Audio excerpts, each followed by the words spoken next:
Hello बच्चों, let's read the question.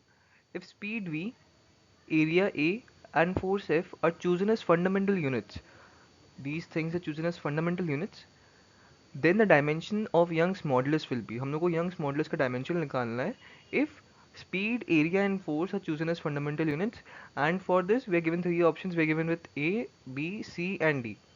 So let's solve this question. In this question the key concept है इस question का dimensional analysis.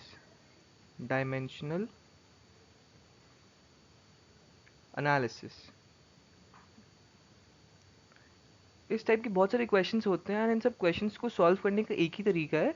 वो तरीका है first of all Young's modulus लिख लेंगे, वो तो है वाई होता है, and this is equal to, जैसे ऑप्शन में भी दिया हुआ है, Y is equal to F power X लिख लेंगे, हम लोग को पता नहीं एफ का पावर क्या होगा यहाँ पे, ए पावर वाई लिख लेंगे एंड वी पावर जेड लिख लेंगे।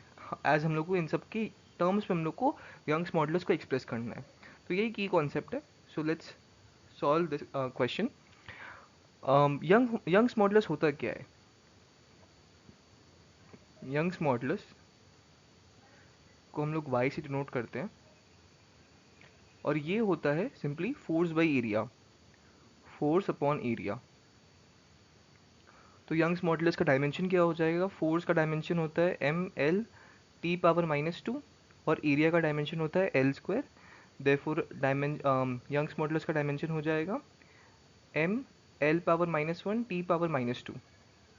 ओके, फिर स्पीड, स्पीड तो अपनी v दी गई है, स्पीड v, इसका डायमेंशन क्या होएगा? L T power -1। Then area, area is given as A, area का डायमेंशन हो जाएगा एल स्क्वायर। एंड लास्टली दिया हुआ है फोर्स, फोर्स एफ, और उसका डायमेंशन होता है M L T power -2। Okay, I hope इतना समझ आया होगा। अब हम लोग इन्हीं सब चीज़ों से, ये इक्वेशन यूज़ करके हम लोग यंग्स मॉडुलस को in terms of speed, area and force लिखेंगे। ओके, तो हम लोग लिख सकते हैं यहाँ से यंग्स मॉडुलस का डायमेंशन हो जाएगा, इन टर्म्स ऑफ डायमेंशंस लिखेंगे तो यंग्स मॉडुलस का डायमेंशन होता है M L power -1 T power -2। Okay, ये लेफ्ट हैंड साइड हो गया अपना। राइट हैंड साइड पे पहले फोर्स आएगा, फोर्स का डायमेंशन होता है M L T power -2 whole power x.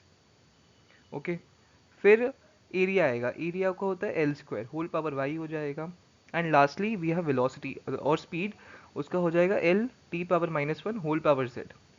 हम लोग एक्स वाई जेड अज्यूम कर रहे हैं बिकॉज हम लोग को नहीं पता कि हम लोग उसको एक्सप्रेस कैसे करेंगे। ओके, सो यहाँ से हम लोग लिखेंगे M L power -1 T power -2, यहाँ पे m पावर x आ जाएगा। फिर हम लोग सारी टर्म्स जो जो सेम टर्म्स है, जैसे l है, उसकी सारी पावर्स को ऐड कर लेंगे यहाँ पे, plus z। Okay, and lastly t power -2x minus z। तो अब यहाँ से हम लोग लेफ्ट हैंड साइड और राइट हैंड साइड को मैच करेंगे। जैसे लेफ्ट हैंड साइड में m है, m का पावर 1 है लेफ्ट हैंड साइड में, राइट हैंड साइड में x है, तो x इज इक्वल टू 1 आ गया। फिर l है, l का लेफ्ट हैंड साइड में -1 है एंड राइट हैंड साइड पे we have x plus 2y plus z। And यहाँ से हम लोग फर्दर लिख सकते हैं -1 इज इक्वल टू x 1 ही है, 2y प्लस z। ओके, फिर यहाँ पे t में टाइम है, तो वहाँ पे लेफ्ट हैंड साइड पे -2 है एंड राइट हैंड साइड पे we have -2x minus z।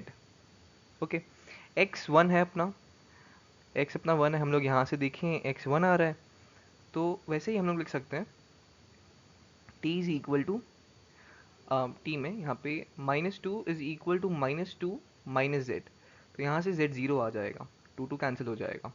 Okay, तो हम लोग साइड में लिख लेते एक जगह, x is equal to 1, z is equal to 0।